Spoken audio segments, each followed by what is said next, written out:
Welcome to the Rim Brake Rodeo. We hope this video helps. In this video, I will explain how to jumpstart a BMW 5 Series. First, locate the positive and negative jumpstart terminals under your BMW's hood.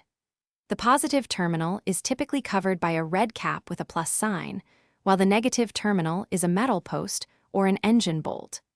Always ensure both the dead vehicle and the donor vehicle are completely turned off before proceeding to connect any cables. This crucial first step ensures safety for everyone involved.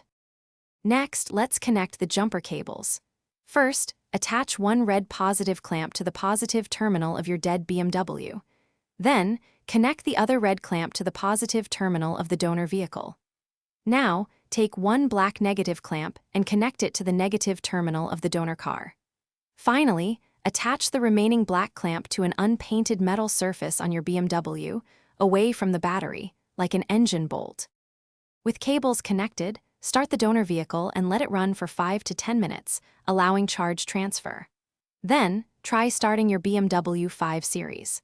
Once it starts, disconnect cables in reverse order: negative from your BMW, then negative from the donor, followed by positive from the donor, and finally positive from your BMW. Drive your BMW for at least 20 minutes to fully recharge the battery. Always prioritize safety when jump-starting. Wear safety glasses and gloves to protect your eyes and hands from potential sparks or battery acid. Ensure that the jumper cables do not come into contact with any moving engine parts, such as belts or fans. Never attempt to jump-start a battery that appears frozen or visibly damaged, as this could be extremely dangerous. If unsure, always consult your BMW's owner's manual for specific instructions and warnings. Thanks for watching. Consider subscribing if we helped you.